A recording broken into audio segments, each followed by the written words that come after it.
Today, we're diving into a powerful parable about a great division. It's a story about two servants who get the exact same mission, but, wow, their choices lead to two completely different destinies. This all comes from a passage in the Gospel of Matthew, and it's all about stewardship and a real sense of urgency in what the source calls the end times. So, the source material kicks things off with a pretty dramatic premise. A great division is coming, one that's been prophesied. It's a moment where every single choice you make leads you down one of two very different, very distinct paths. The stakes, well, they couldn't be higher. And when you boil it all down, these are the only two destinations. One path leads to life, the other leads to death. We're not talking about just a simple fork in the road here. This is a fundamental split with an absolutely eternal outcome. So, what's the big secret? What is the one thing that separates these two paths? What's the factor that determines who ends up where?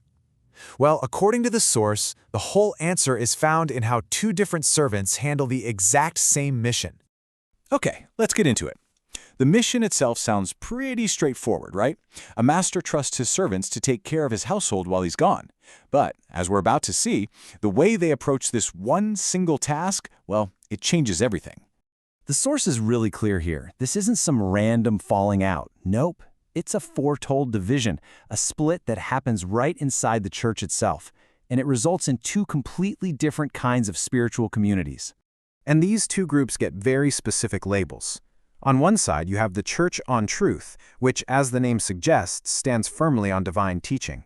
And on the other, you have the Harlot Church, which is said to represent corruption and getting tangled up with the world. The kind of servant leading each one determines the spiritual substance they provide. So let's start by walking down that first path, the one that leads to life. This path is walked by a character who is described as the faithful and wise servant. Now, what makes this faithful servant, well, faithful? It's not just about what they do, it's about their character. They're trustworthy because they get their wisdom straight from the divine word, not from human opinions. And for them, this isn't just a job.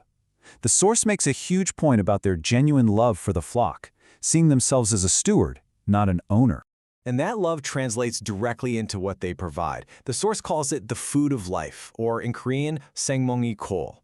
Now, this isn't just some good advice. It's the essential, life-sustaining truth that gives real spiritual nourishment and gets the flock ready for what's coming. And here's the real key. It's not just what is provided, but when. The original Greek phrase here is en kairo, which means in the appointed season. The faithful servant gets the urgency of the times and gives the specific spiritual food to prepare the household for the master's return. Timing is everything. Okay, so that's one path. Now let's switch gears and look at the other one, the path of the wicked servant. In this journey, it doesn't start with some big evil plan. It starts with a subtle but really dangerous shift in thinking that leads straight to disaster. It all begins with this one thought, a little bit of complacency. The master's not coming back anytime soon. The urgency is just gone, and this single thought becomes the excuse for completely dropping the ball on their duty. And just look at the domino effect from that one little thought. With the master's return feeling so far away, the servant's focus turns inward. They start abusing their authority, getting into power struggles, neglecting the flock to feed only himself, and living a worldly life. They completely fail at their one mission, to get the household ready. So instead of that food of life, this servant is handing out something called wormwood water, or jigome sukmul. This is a biblical reference to poison, and it represents false teachings and spiritual toxins that don't just fail to nourish, they actively lead the flock to spiritual death. All right, the choices have been made, the paths have been taken, now it's time for the final accounting, the moment the master returns to see how they've done. And this slide just nails the core difference, doesn't it?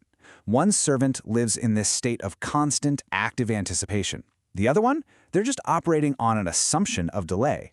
This fundamental difference in their mindset dictates every single thing they do, and ultimately, their fate.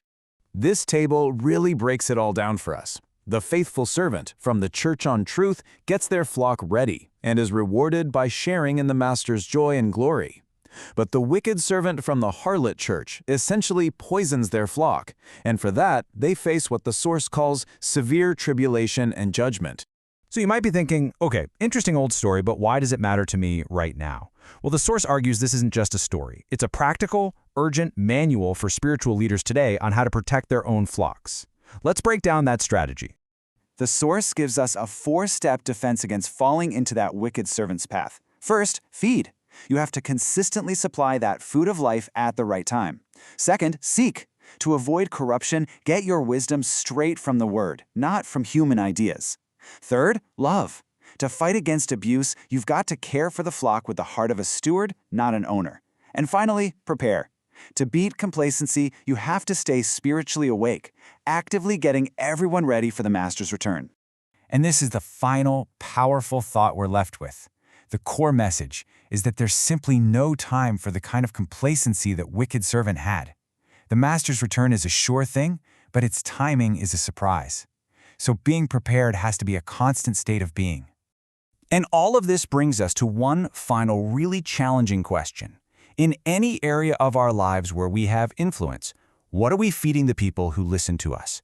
Is it the life-sustaining truth that gets them ready for what's ahead? Or is it the spiritual poison of complacency and neglect?